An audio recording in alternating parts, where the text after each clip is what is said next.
Hi, I'm Elizabeth. I am so excited because it is summer and I love summer. It's one of my favorite seasons. I say one of because I also really like spring. I'm torn between the two. But I love summer for a lot of reasons, and one of the ones that I love it is because we get to do some traveling. We may not go very far, but we get to see some family, we get to see friends, we go camping, we go on these little adventures. And summer just tends to be a time where people are more flexible from a time perspective because if kids are in school, the weather is much more inviting for travel, and it can be a time when people do some traveling. That's not to say people don't travel in the winter. It doesn't really matter when you're watching this. This is applicable no matter when you travel. But because summer is such a big time for travel for a lot of people, I wanted to talk about some of the ways that you can keep some of your healthy habits with you while you travel, especially if you've been working really hard on setting up really great habits around your sleep, around eating, around movement, around all of those things that are going to keep your energy up, keep your sleep consistent. And so today I want to share with you my top 5 tips on how to keep some of these healthy habits consistent even while you're traveling. So tip number 1 is make the grocery store your go-to restaurant. I can't remember where I heard this originally, but it is true that the grocery store is the best fast food restaurant out there. Yes, fast food is easy and accessible, but the grocery store, so many things I love about it. Almost every community, unless it's a really, really small one, has a grocery store. So they're really easy to find. You can go in and you can build almost any meal that you want, and you can suit to everyone's liking.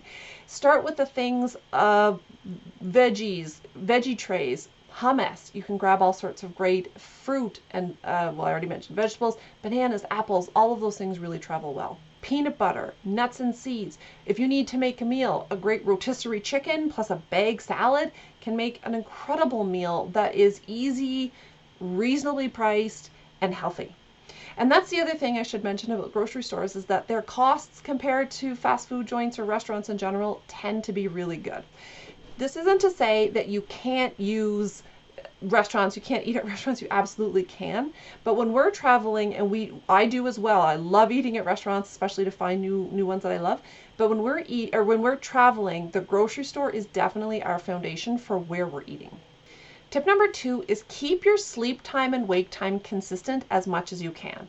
I realize you're on vacation. There are going to be some late nights, there are going to be some late mornings, there are probably going to be some early mornings as well, and that's fine.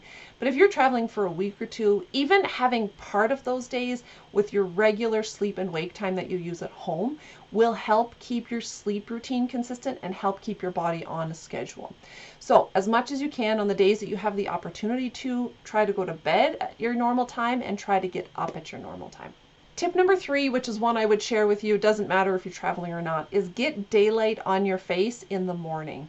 This is really helpful if you are experiencing jet lag. So if you're in a completely different time zone and your body's having a hard time catching up, exposing your eyes to daylight in the morning can help set that clock.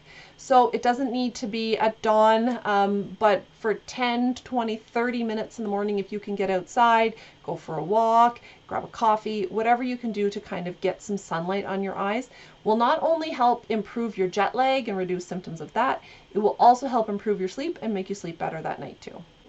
Tip number 4 is keep as much of your sleep routine as you can. So yes, it can be hard when you're out of your environment. When we're sleeping in an unfamiliar place, the sounds are different, the smells are different, the lights are different, all of the bed is different, all of those things are different. But what can you bring with you from your sleep routine? Can you bring the same toothpaste and face wash that you normally use? Can you bring a book that if you're used to reading a book before you go to sleep every night, can you do that on vacation? Can you watch a show to unwind in the evening before it's time for bed? Whatever parts of your sleep routine that are portable or that you can adjust, bring them with you. Because what this is going to do is help improve your sleep. It's going to remind your body, yes, it's time to sleep, we're ready to go to bed, or this is a trigger to help you go to bed. But keeping as many aspects of your sleep routine consistent as you can is going to be very beneficial. And my 5th and favorite tip is walk to explore.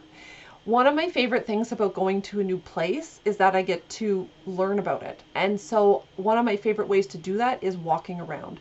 Yes, it can take a lot of time and it can be slow, but there's I don't know, certain things you learn about a place as opposed to driving or taking a tour or being on a bus or something, those are wonderful too. But if you have the time and the freedom, just walk around. You can learn so many different things. You can see things from different angles, and you can find some of these hidden gems that you might not see otherwise.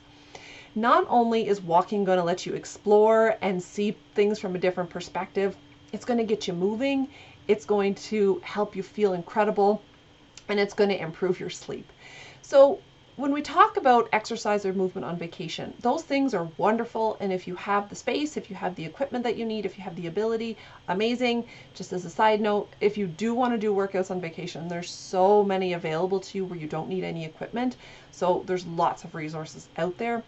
But if you're someone who doesn't want to have to get up every morning at 6 o'clock to do a workout while you're on vacation, and I don't blame you, there's lots of ways to incorporate movement into your day. And walking is by far my favorite recommendation to do exactly that. But here's an incredibly important thing to remember. If you're going on vacation and you don't want to take one single healthy habit with you, then definitely do not. You do not need to bring any of these with you. You're going on vacation.